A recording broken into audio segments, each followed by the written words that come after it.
अरहंत सिद्ध सूरी उपाध्याय साधु सर्व अर्थ के प्रकाशी मांगलिक उपकारी हैं।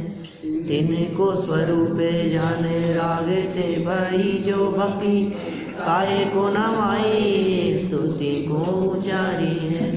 धन धन तिन्हीं से काज सब आज भये कर जोड़े बार बार वंदना हमारी।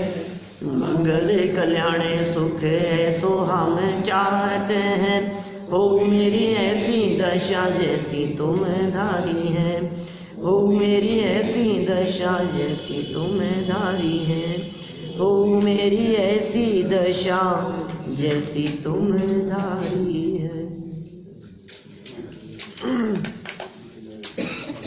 पंचभाव के संदर्भ में हम चर्चा कर रहे थे। तत्वार्थ सूत्र दूसरे अध्याय का पहला सूत्र औपशमिक क्षयिको भावो मिश्रस्य जीवस्य स्वतत्व महोदय पारिणामिकोच्य। इस सूत्र की चर्चा यहाँ चल रही है। सूत्र में 5 भावों की बात कही गई। इन 5 भावों का स्वरूप बतलाते हुए कल तक हम यहाँ औपशमिक, क्षयिक और क्षयोपशमिक भाव की चर्चा कर चुके हैं। औपशमिक भाव उपशम से रिलेटेड है। उपशम से जिसका संबंध बैठाया जाए, उपशम दबना और आंतरिक अशुद्धि विकृति, इन सब का दबना, ये है उपशम। ठीक है। और उससे जो भाव हैं जीव के वो हैं औपशमिक। क्षय से बना है क्षयिक शब्द। क्षय माने हैं नष्ट होना, विकृति का नष्ट होना, या इसको आत्मिक दृष्टि से देखा जाए तो आत्मा के किसी भी गुण में पूर्ण विकसित निर्मल अवस्था का प्रकट होना। किसी भी गुण में कहीं भी बात हो तो जब पूर्ण विकसित और निर्मल अवस्था किसी गुण में प्रकट हो गई तो वो कहलाएगा क्षयिक। प्रथम तो श्रद्धा गुण में ही होगी, क्योंकि क्षयिक सम्यक्त्व जो है वो श्रद्धा गुण की पूर्ण निर्मलता का नाम है। वो क्षयिक सम्यक्त्व दर्शन मोहनी कर्म का पूरी तरह से नष्ट हो जाना, वो श्रद्धा गुण की पूर्ण विकसित निर्मल अवस्था है। वो भी क्षयिक भाव है श्रद्धा की अपेक्षा से।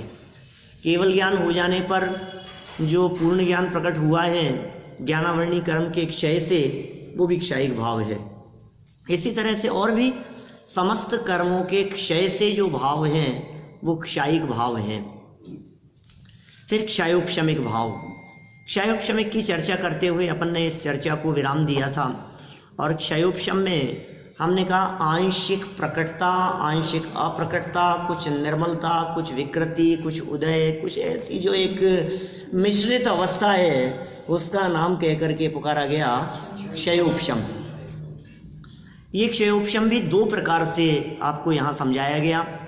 एक क्षयोपशम होता है मोहनीय का और दूसरा क्षयोपशम होता है ज्ञानावरणी, दर्शनावरणी और अंतराय का। मोहनीय का क्षयोपशम मोक्ष मार्गियों के होता है, मोहनीय का क्षयोपशम।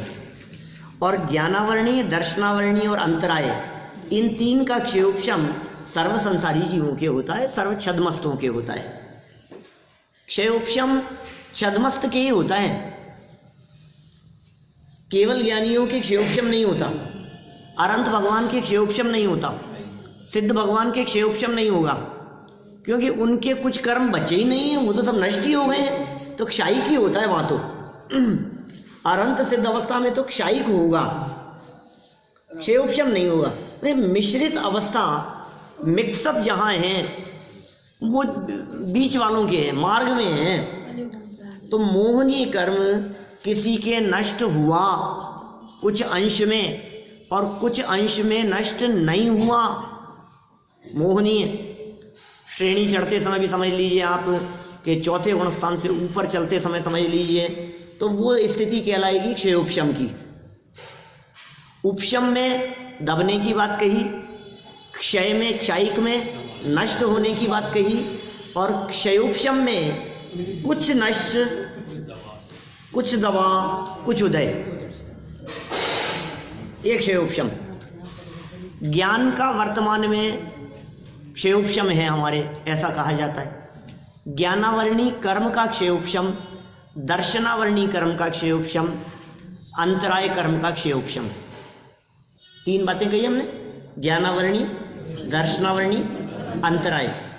ज्ञानावरणी कर्म के क्षयोपशम से क्या होता है? कुछ ज्ञान व्यक्त, क्षयोपशम से व्यक्त, क्षयोपशम से व्यक्त। अभी 2 चीजें मैंने कर्म पढ़ाते समय भी आपको ये बात कही थी, ज्ञानावरणी कर्म का उदय और ज्ञानावरणी का क्षयोपशम और ज्ञानावरणी का बंध। 3 शब्द दे रहा हूं मैं, ध्यान दीजिएगा। ज्ञानावरणी कर्म का उदय, ज्ञानावरणी कर्म का क्षयोपशम, ज्ञानावरणी कर्म का बंध। बंध हुआ तो हमें कोई तकलीफ नहीं है, बंधने में काहे की तकलीफ, बंध गया। अपराध करने में कोई तकलीफ नहीं है, तकलीफ तो तब है जब अपराध का फल मिलेगा। तो कर्म बंधा, बंधने में तकलीफ। अब उदय आएगा तो फल देगा वो, बंधने में तो क्या है, बंध गया, जुड़ेगा तो देगा। अभी ज्ञानावरणी नाम का कर्म बंधा, ये तो बंधन हो गया। कर्म आए, हमने जो भी ज्ञान के संबंध में वीराधना की थी, फाड़ा था, फेंका था, ज्ञानियों की निंदा की थी, किताब की अवहेलना की थी, नमोकार मंत्र में पांव रख दिया था, भक्तामर तत्वार सूत्र, किसी के भी संबंध में हमने जो उटपटांग भाषा का प्रयोग किया, चित्त में लाए, क्या पढ़ना है यार, क्या धर्म लगा रखा है, क्या स्वाध्याय हो तो ये क्या एक ही चीज रहेगी आपके, इसके अलावा भी दूसरी लाइफ होती है कुछ। तो अभी यदि ये बात जवान से निकल जाए तो क्या हो रहा है, बंध, ज्ञानावरणी कर्म का बंध। उदय आएगा तो क्या होगा,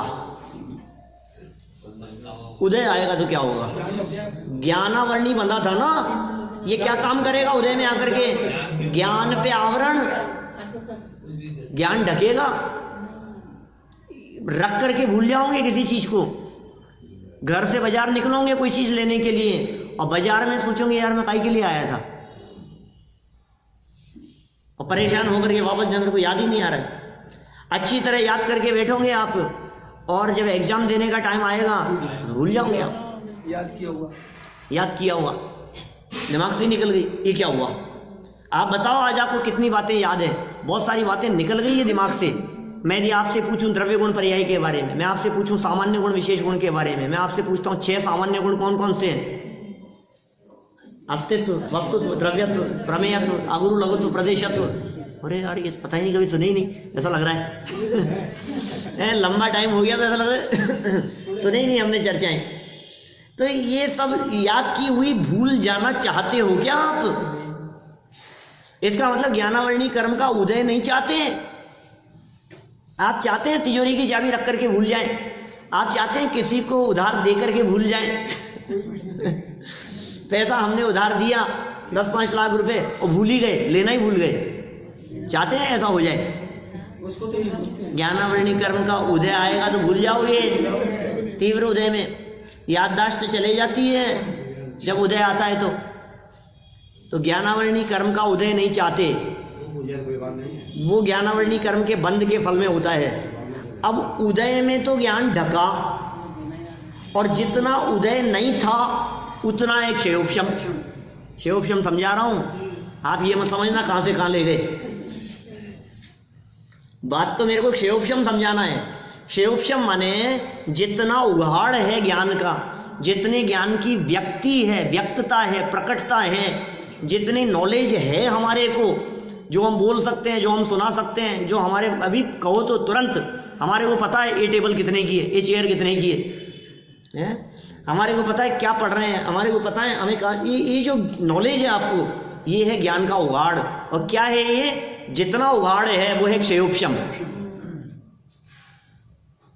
ज्ञानावरणी कर्म का क्षयोपशम सबके है। चींटी भी अपनी मर्यादा में रहकर, अपनी भूमिका में तीन इंद्रिय अवस्था में कुछ ना कुछ जानती है, तो जितना जानती है वो ज्ञानावरणी का क्षयोक्षम है। उसको भी नॉलेज है इस बात की कि मीठे के पास में जाना, मिर्ची में मत चले जाना। रसना इंद्रिय, घ्राण इंद्रिय, ये सब काम कर रही है उसकी। यहाँ बैठे बैठे ही, अरे आपको पता नहीं लगे कौन से डब्बे में मिठाई और नमकीन है, खोल करके देखो और चींटी को पता लग जाए। बोलो, हम तो खोल करके देखे इसमें मिठाई, अरे यार ये चाहिए थी, ये नहीं ये, और उसको मालूम है किधर जाना है। ये क्षयोक्षम है उसका, घ्राण इंद्रिय का क्षयोक्षम, चक्षु इंद्रिय का क्षयोक्षम, ये सब इंद्रियों के अंदर क्षयोक्षम लागू होगा। कर्णेंद्रिय का क्षयोक्षम कम हो गया तो सुनना कम हो गया। चक्षु इंद्रिय का क्षयोक्षम कम हो, चक्षु इंद्रिय संबंधी मति ज्ञानावरण का क्षयोक्षम, तो देखने में कमी आ जाएगी, वो सामर्थ्य की बात है। रसना इंद्रिय, स्पर्शन इंद्रिय, पांचों इंद्रियों संबंधी क्षयोक्षम अलग अलग जीवों के, तो क्षयोक्षम होती है प्रकटता। ये मैंने ज्ञानावरणी की बात कही। ऐसे दर्शनावरणी में लगाओ, ऐसे अंतराय कर्म का क्षयोक्षम लगाओ। बोले ये जो क्षयोक्षम है, ये क्षयोक्षम सब जीवों के होता है। सब जीव मतलब छद्मस्त, छद्मस्त मतलब 1 से 12 क्या है? पहले से 12 क्या? गुणस्थान। पहले गुणस्थान से 12वें गुणस्थान तक के जीवों में क्या होता है? इनको क्या कहते हैं? छद्मस्त। ठीक है। और इनमें जो छद्मस्त होते हैं उनके ज्ञानावरणी, दर्शनावरणी और अंतराय का क्या होता है? क्षयोक्षम। इसी कारण से हम स्वाध्याय पढ़ने के लिए आ पाए हैं। उदय और क्षयोक्षम दोनों तरह की चीजें हैं। जितना उदय है उतना नहीं समझ में आ रहा है, जितना क्षयोक्षम है उतना समझ पा रहे हैं। दो चीजों, कल मैंने ये एग्जाम्पल देके बतलाया था ना आपको, कवर करने का। इसको इससे कवर कर दिया, ये इससे कवर कर दिया। नीचे ज्ञान है और ऊपर आवरण है, और ये क्या हुआ? ये ऐसे हो गया। तो इतना उदय है, जितना ढका है उतना उदय है, और जितना खुला है उतना क्षयोक्षम है। जितना खुला है उतनी नॉलेज है, उगाड़ होता चला गया। ये उदय कम हुआ, उगाड़ ज्यादा हो गया, उदय ज्यादा हुआ, ज्ञान कम होता चला गया। उदय और बढ़ गया, ज्ञान और हो गया। उदय इतना ज्यादा हो जाए कि पूरा ढक जाए, बोले ऐसा कभी नहीं होता। ज्ञानावरणी का उदय इतना ज्यादा हो जाए कि ज्ञान पूरी तरह से ढक जाए, ऐसा कभी नहीं होता, असंभव है। जीव जड़ हो जाएगा, जीव अचेतन हो जाएगा। समझ में आ रही है बात? उदय पूरा होता है तो बंद क्या? उदय पूरा हुआ तो फिर बंद भी तो पूरा ही होगा। बंद तो बुरा है ही, उदय भी पूरा हो गया। हाँ, बंद और उदय, बंद भी अच्छा नहीं है क्या? हमने तो ये कहा कि बंद होने पर तेरे को पता नहीं लगता है, बंद होने पे तू फील नहीं करता है, बंद होने पर हमारे को तकलीफ महसूस नहीं होती है। तो कब महसूस होगी? फल मिलेगा तब। हमने बंद को अच्छा थोड़ी ना बतलाया, क्योंकि बंद हुआ है तो उदय भी आएगा, बचेगा थोड़ी ना, उदय तो आएगा। कर्म बांधा है तो कर्म का फल भी मिलेगा। अभी यदि कर्म बांधा है तो कल उसका फल मिलेगा, परसों मिलेगा। इस जन्म में ना मिले पर भव में मिलता है, अपने पुण्य और पाप का फल सबको मिलता है। अभी नहीं मिलेगा तो बुढ़ापे में मिलेगा, अभी नहीं मिलेगा तो 20 साल बाद मिलेगा।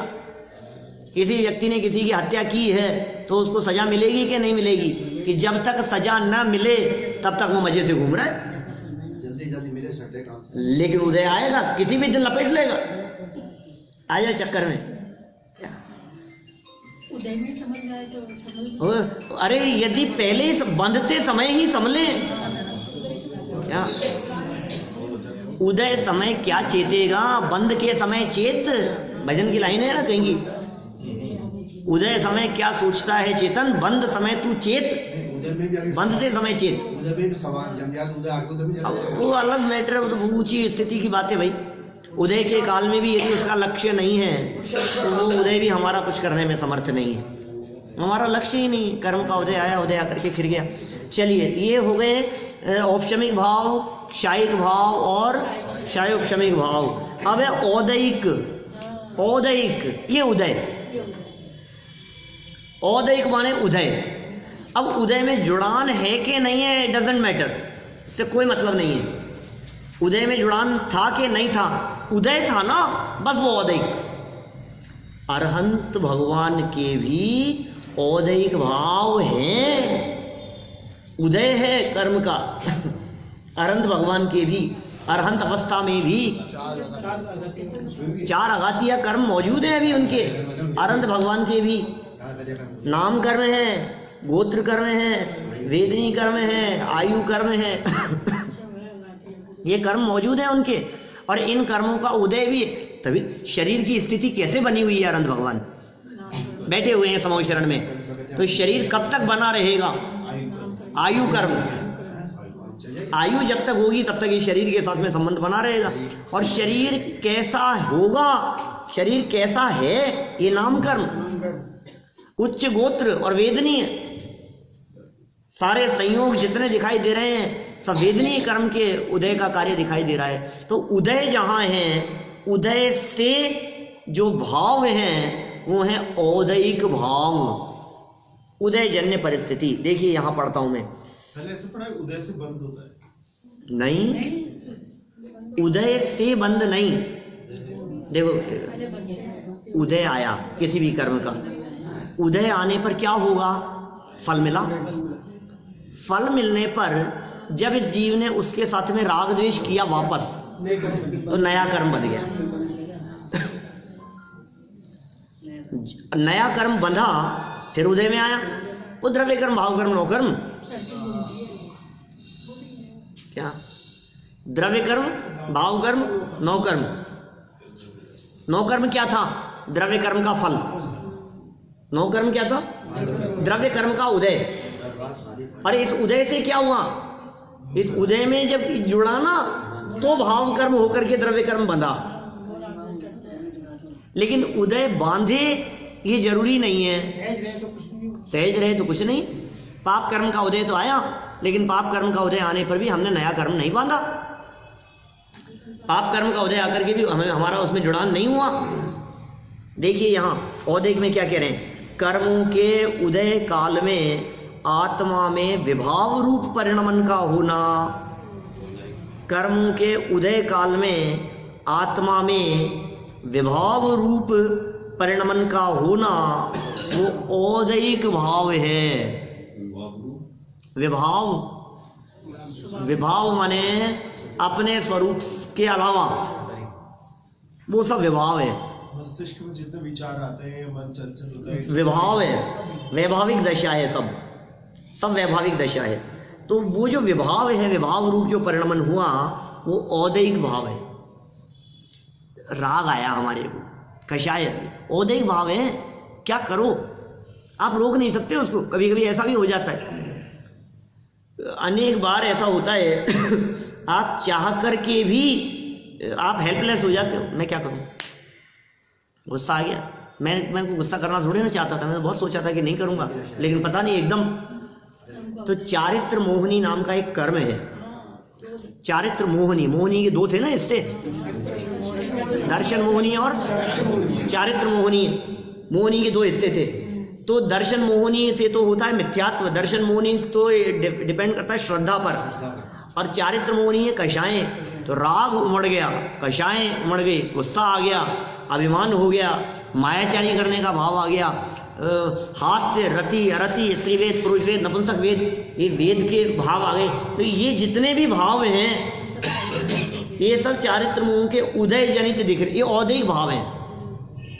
राग 5 भाव में से क्या है? औपशमिक है, क्षायिक, क्षायिक है, औदयिक है। 5 क्या है? राग, औदयिक भाव है, औदयिक भाव है राग। क्रोध क्या है? औदयिक भाव है। तो ये सब विभाव हैं, अभी सब बताएंगे, फिर बता रहे क्या। चारित्र मोहनी शुभ अशुभ दोनों। चारित्र मोहनी में शुभ अशुभ मत लगाओ, मोहनी तो मोहनी है जी, खराबी है।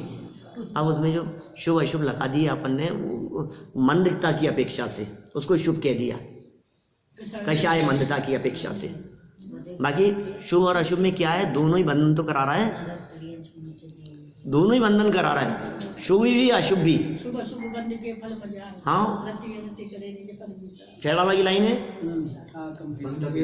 शुभ अशुभ बंध के फल मंझार, रति अरति करे निज पद विसार। आता में थे तो विराग्यान्ते लगे आपको कष्ट दान। चलो छोड़ो, क्या कह रहे हैं? शुभ, जैसे चारित्र मोहिनी की बात की हमने। अब कषाय, क्रोध, क्रोध अशुभ होगा कि शुभ होगा? अशुभ ही है, क्रोध तो अशुभ ही है। लेकिन कभी कभी विवक्षा भेद से यदि हम बात करें तो हम कहें धर्म, धर्मायतन, इनकी सुरक्षा की दृष्टि से जो हमने क्रोधादि रूप प्रतिकार किया किसी का, तो ये शुभ के लिए है। जिन धर्म के ऊपर कोई संकट आ गया और उस संकट को देखकर जिसने किया था उसके ऊपर गुस्सा आया हमारे को बहुत, क्या कोई व्यक्ति यहाँ आकर के जिन मंदिर तोड़ने का प्रयास करे और हम उसका विरोध करें, हम नहीं करने देंगे। जिन प्रतिमा को खंडित करोगे उसके पहले हम खड़े हैं सामने। क्या अभी अशुभ है कि शुभ है? शुभ है।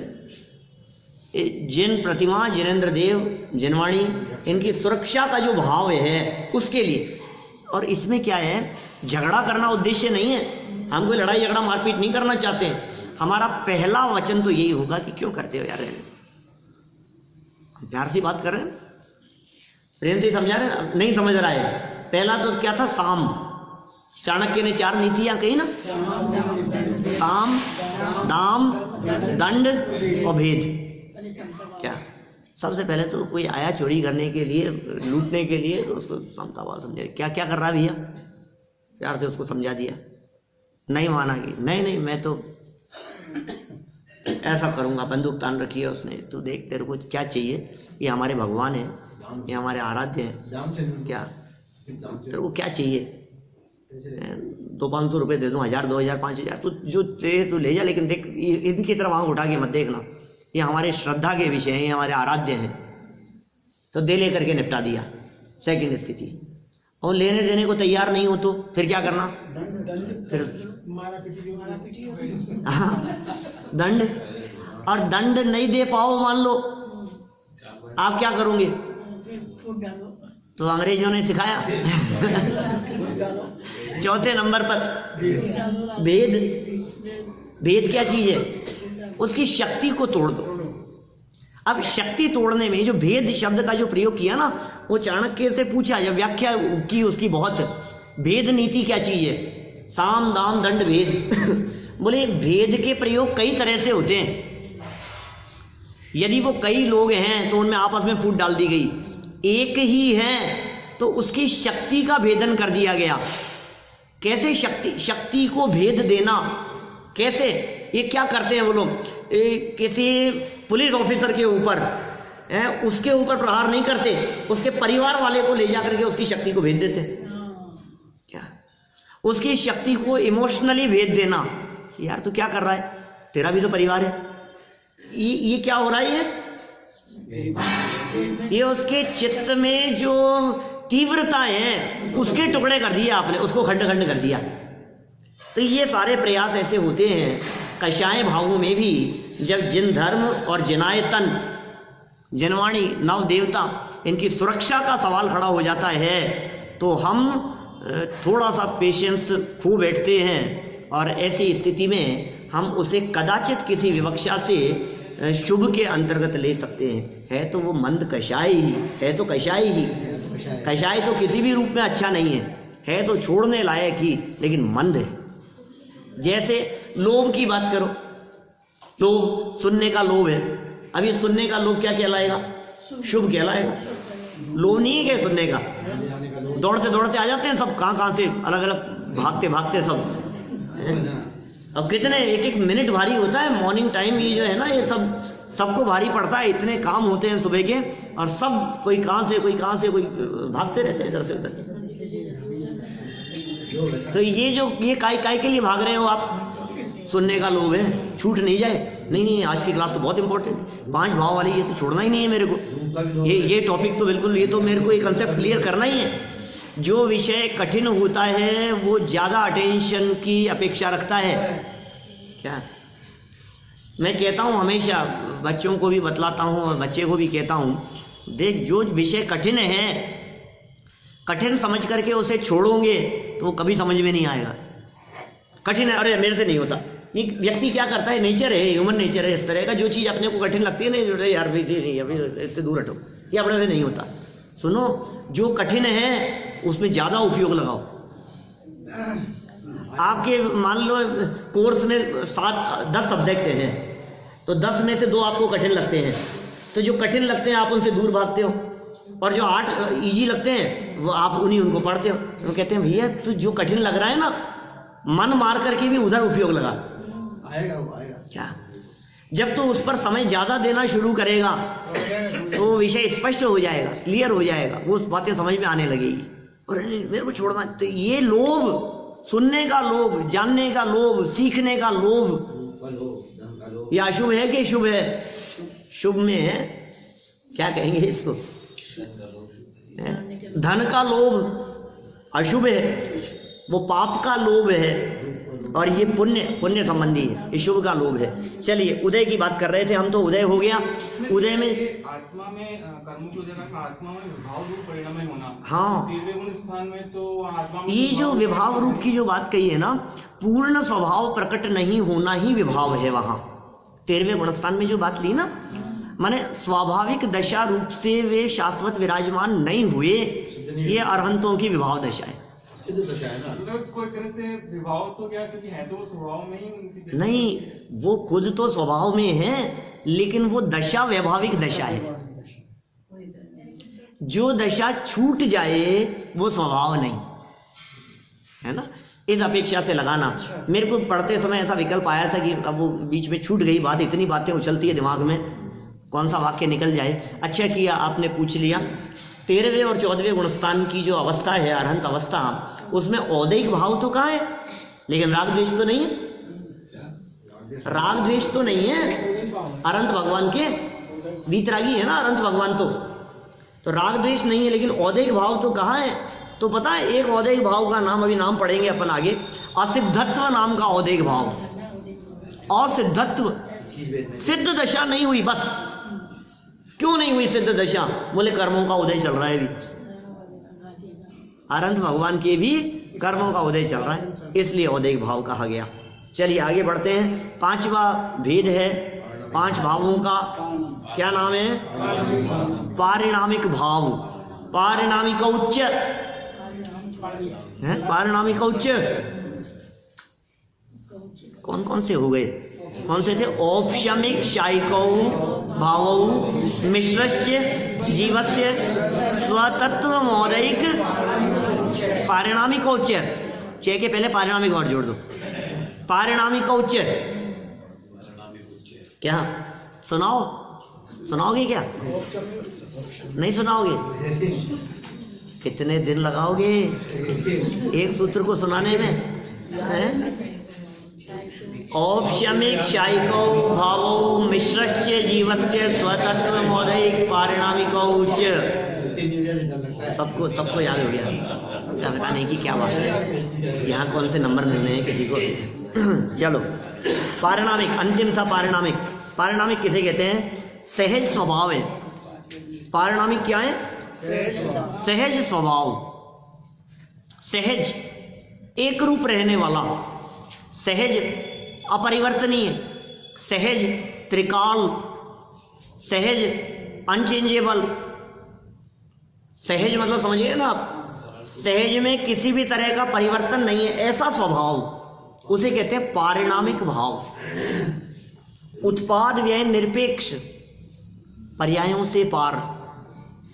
वस्तु जो है, वस्तु में 2 चीज है।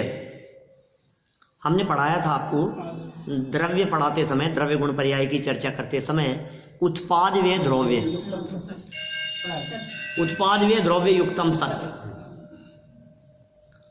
पिछली बातें यदि आप भूल जाते हैं और मेरे पूछने पर याद नहीं आती है तो भी टेंशन नहीं लेना माथे पे, क्या घबराना नहीं, क्योंकि फिर आएंगे ना विषय जब दोबारा दोबारा, तो कम से कम इतना तो लगेगा कि शब्द तो सुने हैं पहले, है ना?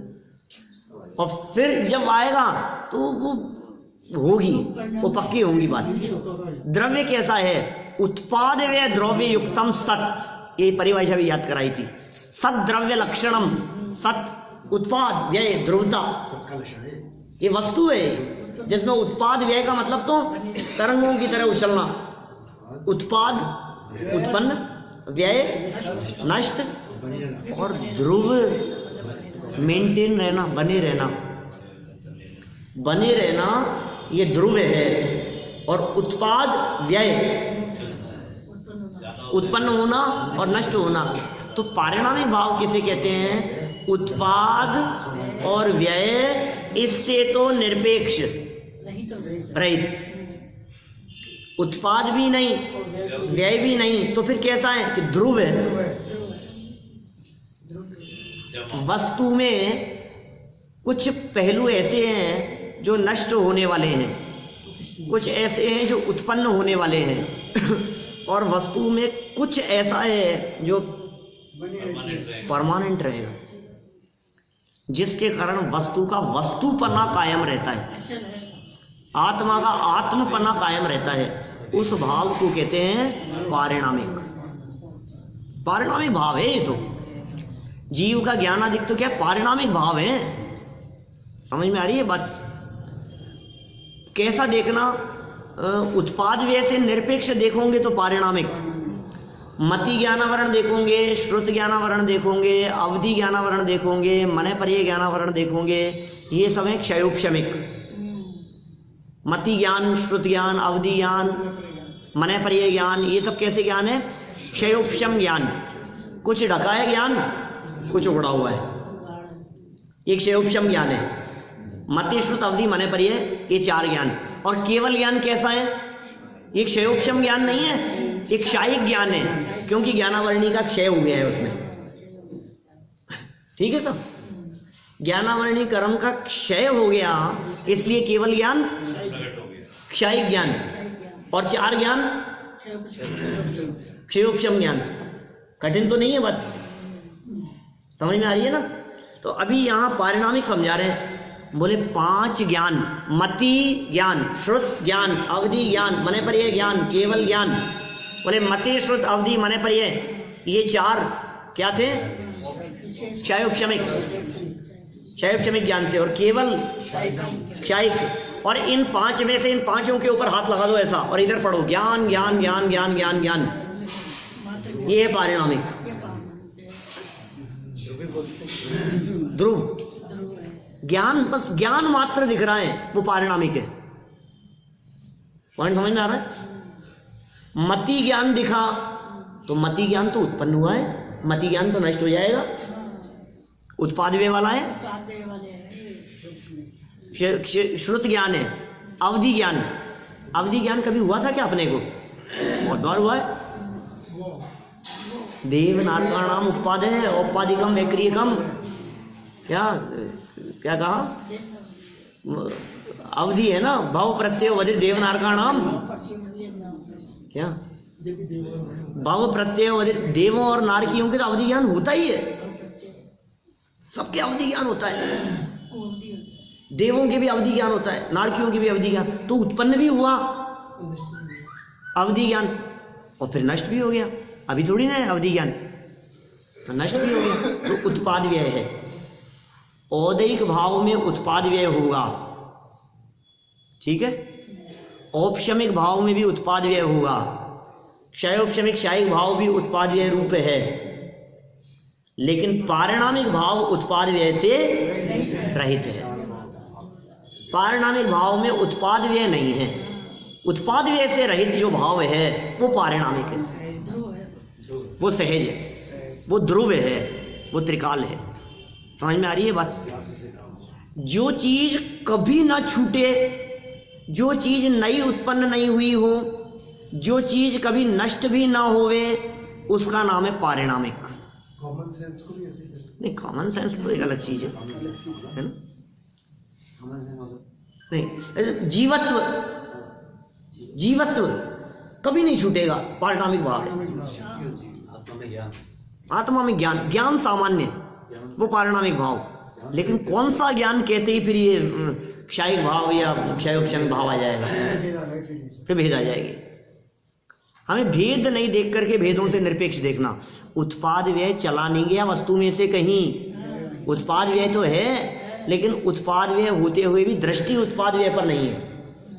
उत्पाद व्यय होते हुए भी उत्पाद व्यय से निरपेक्ष, उससे भिन्न, उससे परे, उससे पार, उसके अलावा उत्पाद व्यय को गौण करके ध्रुवता को देखा, वो पारिणामिक भाव है। ज्ञान सामान्य, वो पारिणामिक भाव है। दर्शन सामान्य, वो पारिणामिक भाव है। जीवत्व, वो पारिणामिक भाव है ना। भव्यत्व, भव्यत्व को भी पारिणामिक कहा है। देखिए यहां बढ़ते हैं अपन आगे। पारिणामिक भाव क्या हो गया, कुछ कंसेप्ट समझ में आ रहा है? पारिणामिक क्या चीज है? सहज स्वभाव। सहज स्वभाव, उत्पाद व्यय निरपेक्ष, ध्रुव, एक रूप रहने वाला भाव, एक रूप, वही वही वही वही वही वही वही, ये एक रूप रहने वाला भाव, ये पारिणामिक भाव है। हो गया, पांचों भाव हो गए। अभी पांचों कहाँ हो गए, अभी तो बातें और याद करनी है। हाँ, अभी यदि आपको ये 5 नाम याद हो गए हों तो एक बार बोल दो। सबसे पहला भाव औपशमिक, दूसरा, तीसरा क्षयोपशमिक, चौथा और पांचवा पारिणामिक। सबको याद हो गए? किसी को नहीं हुए हो तो बता दो। सबको हो गए ना? नीरज जी पक्का? तोलिया जी है, सबको हो गए ना? अरे भैया 5 नाम। पहला दूसरा क्षयिक औपशमिक, पहला, दूसरा, तीसरा क्षयोपशमिक, चौथा, पांचवा। अब ये जो 5 हैं, इन 5 भेदों के नाम आपको याद हो गए तो 5 के भेदों की चर्चा कर रहे हैं आप।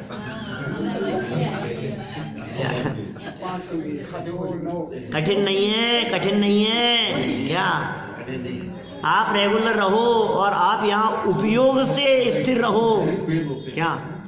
आपका अटेंशन यदि यहाँ होगा तो मैं गारंटी देता हूँ ये तो क्या चीज है। जनागम के एक एक विषय ऐसे हाथ पे रखे आंवले की तरह स्पष्ट होंगे आपको। कोई शब्द दुनिया में जैन दर्शन पढ़ने पढ़ाने वाला कोई भी वक्ता यदि कहीं से भी बोलेगा तो आप कहोगे मैं जानता हूं, मुझे पता है क्या क्या, हर चीज मेरे को समझ में आती है।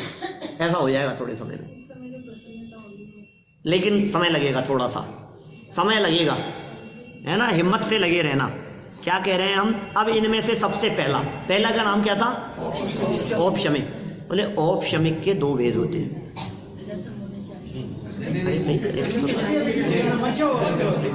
बोलो मत, गड़बड़ हो जाएगी।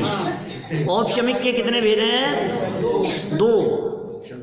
एक सूत्र है तत्वार सूत्र में, द्विनवाष्टादशेक विंशति त्रिभेदा यथाक्रमः। सूत्र है, नीचे दिया है शायद, द्विनवाष्टादशेक विंशति त्रिभेदा यथाक्रमः। ये क्या है? ये सूत्र है। अब जो सूत्र याद रखने और बोलने के इच्छुक हो, मैं 3 बार बुलवाऊंगा सिर्फ। दूसरा सूत्र है ये। तत्वार सूत्र का अध्याय कौन सा है जिसमें 5 भाव की चर्चा है? दूसरा अध्याय, चैप्टर नंबर 2 चैप्टर में है। उसका पहला सूत्र क्या था वो तो सबको याद हो गया। औपशमिक क्षयिको भावो मिश्रस्य जीवस्य स्वतत्व मौलिक पारिणामिकोच्चय। अब ये इसके जस्ट बाद में जो शब्द लिखे, वो शब्द क्या लिखे हैं? द्विनवाष्टादशेक विंशति त्रिभेदा यथाक्रमम्। यथाक्रमम्, सुनो धीरे धीरे बोलो। द्विनवाष्टा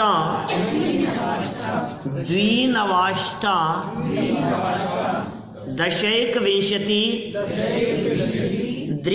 द्विनवाष्टादशेक, और आगे तक बोलो। द्विनवाष्टादशेक विंशति द्विनवाष्टादशैक विंशति द्विनवाष्टादशैक विंशति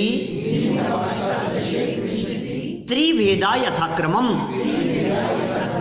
त्रिभेदा यथाक्रमम, त्रिभेदा यथाक्रमम, एक बार पूरा, द्विनवाष्टादशैकविंशति त्रिभेदा यथाक्रमम। अब सुनो अर्थ देखो, नीचे देखो, नीचे सूत्र देखना, सूत्र नीचे फुटनोट में दिया है। द्वि, द्वि मतलब होता है दो, द्वि मतलब दो। फिर कहा नव, नौ, फिर है अष्टादश 18, फिर है एकविंशति 21, एकविंशति 21, और त्रिभेदा 3 भेद यथाक्रमम, क्रम से लगा लो। क्या क्या हो गए? 2, 9, 18, 21 और 3। 2, 9, 18, 21 और 3। द्वि, नव, फिर अष्टादश, एकविंशति और त्रि, ये भेद हो गए। अब ये यथाक्रमम में कैसे लगेगा? तो अब एक एक के साथ में लगाओ। औपशमिक 2, शायिक 9, शायोपशमिक 18, औदिक 21 और पारिणामिक 3। कैसे हो गया यार आप लोग तो, कमाल कर दिया आप लोगों ने। ये बातें याद हो गई आपको? अच्छे अच्छे लोगों को याद नहीं होती, बरसों पढ़ने वालों को। तत्वार सूत्र का पाठ करने वाले जिनको जिंदगी हो गई तत्वार सूत्र का पाठ करते हुए, आप जरा इस सूत्र का अर्थ पूछना उनसे, इस दूसरे सूत्र का अर्थ जो आप लोग बता पा रहे हैं ये वो लोग नहीं बता सकते। मंदिरों के अंदर बहुत माताएं बहनें मिलेंगी ऐसी, जिन मंदिरों में अभी इस समय तत्वार सूत्र का पाठ करते हुए, पाठ किए बिना पूरा नहीं होता उनका दिन, दिन की शुरुआत नहीं होती।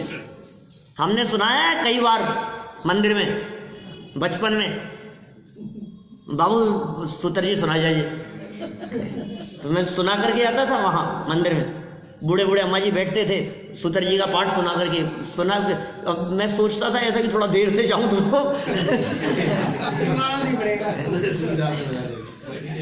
बहुत पुरानी 25-30 साल पुरानी बात कह रहा हूँ। हाँ, और सब कैसा चलता है वो तत्वार सूत्र का पाठ, वो ऐसा तत्वार सूत्र का पाठ चलता है, सुनते हैं, सुनने का तो, क्योंकि तत्वार सूत्र तो भाई सारा विरागम है, और सूत्र का पाठ भी चल रहे हैं और माला भी फेरते जा रही है, सुनते भी जा रहे हैं, और इधर तत्वार सूत्र का पाठ चल रहा है, इधर माला चल रही है, और कोई आया है तो इधर पक्षाल जी दिखा दीजिए, वो भी देखते जा रहे हैं। बोलो ये कैसे सूत्र जी पाठ चल रहा है, सुन रहे हैं, और मैं तत्वार सूत्र का पाठ पूरा पढ़ करके सुनाऊं तो मुझे 1.25 घंटा लगे। तो एक दूसरा लड़का था हमारे पड़ोस में, वो फास्ट सुनाया आता था, वो 15 मिनट में पूरा कर आता था। तो एक दिन मैंने पूछ लिया, यार ये क्या चक्कर है, मुझे तो 1.25 घंटा लगता है पूरा सुनाने में, तो 15 मिनट में सुनाया आता है। अरे आप समझते नहीं हो, उनको कौन सा पता है बीच बीच में से छोड़े और बड़े, छोड़े और बड़े। क्या माने क्या सूत्र बोल रहे हैं, क्या चल रहा है, किसी को कुछ पता नहीं है इन सूत्रों में क्या कहा गया है। 30-30, 40-40 साल से जिनको तत्वार सूत्र कंठस्थ है, बाय हार्ट जिनको है, आप उनसे पूछो कि ये द्विनवाष्टादशैकविंशति त्रिभेदा यथाक्रमम का क्या मतलब है, वो नहीं बता सकते, लेकिन आप बता सकते हैं। क्या बता सकते हैं? यथाक्रमम माने पिछले सूत्र से लगेगा। और क्या मतलब है? औपशमिक भाव के कितने भेद हैं? क्षायिक भाव के, क्षयोपशमिक भाव के, औदैहिक भाव के और पारिणामिक भाव के 3। क्या सबको याद हो गया है? अब चलो आगे चलते हैं, इसके आगे अब समस्या ये 2 कौन से हैं महाराज, ये भी तो बता दो। तो फिर सूत्र आएगा आगे वाला। पहले देखो ये लाइन अपन ने हिंदी में पढ़ी नहीं, ऊपर क्या लिखा है? इन भावों के, पारिणामिक भाव की 2 लाइनों के, इन भावों के क्रमशः 2, 9, 18, 21 और 3 भेद होते हैं। फिर औपशमिक भाव के औपशमिक सम्यक्त्व व औपशमिक चारित्र, ये 2 भेद होते हैं। औपशमिक सम्यक्त्व, औपशमिक लगा दिया ना, औपशमिक भाव के भेद पूछे इसलिए औपशमिक तो है ही, और सम्यक्त्व और चारित्र, बस इतना सा याद रखना है आपने को। 2 हो गए। किसके भेद हैं? औपशमिक के। कौन से दो भेद हैं? सम्यक और चारित्र। तो औपशमिक के दो भेद हो गए, औपशमिक सम्यक्त्व, औपशमिक चारित्र। बराबर। अब कुछ देर ही ठहरेगा बस। क्या औपशमिक भाव तो कुछ देर के लिए होता है, औपशमिक भाव लंबा समय के लिए नहीं होता। अभी उनके काल वगैरह की चर्चा और वो सभी, क्योंकि है ना, 2-3 पेज हैं अभी इसकी चर्चा के लिए। कितने हैं अभी? ज़्यादा हैं, 4 पेज से ज़्यादा है अभी तो प्रकरण। मतलब अभी चलने वाली है 2-4 दिन चर्चा। मैं समझता हूँ आज तारीख कितनी है? 20 जनवरी। 4 है, 4 है। हाँ, तब तक पूरा हो जाएगा, 26 जनवरी तक पूरा हो जाएगा। आराम से पूरा होगा जी, 2-3 दिन में कर लेंगे पूरा, आप चिंता मत करो, है ना। और फिर अपन वहाँ यात्रा में भी 4 भाव की चर्चा लगाएंगे, 4 भाव। चलो कोई बात नहीं। 4 दिन आपके, 2 दिन मेरे। देखो, क्षायिक भाव के कितने भेद कहे थे? 9। यार देखो, क्रम से बोलने में तो फटाफट बोल दिए थे आप। क्षायिक के कितने? 9। सही है ना। औपशमिक के कितने? 2 और 9 2 11 मत हो जाना। 2 9 और 18। 2 9 और 18। और 18 में 3 है पारिणामिक के, और बीच में आ गया 21। 18 में 3 जोड़े तो कितने हो गए? 21 और 21 नाम जान रहे हैं। देखिए अपन 9 कौन से हैं, सूत्र देखे नीचे। छोड़ो, सूत्र को अब नहीं कर पाओगे आप लोग, जिनको याद हैं उनको तो है ही, और जिनको नहीं है उनको मैं सूत्र का बर्डन माथे पर नहीं देना चाहता। आप करें तो बहुत अच्छी बात है। हाँ, इजी है। ज्ञान दर्शन दान लाभ भोग भोग वीर्याणी च, इतना सा सूत्र है, सिर्फ नाम है। ज्ञान दर्शन दान लाभ भोग उपभोग वीर्याणी च।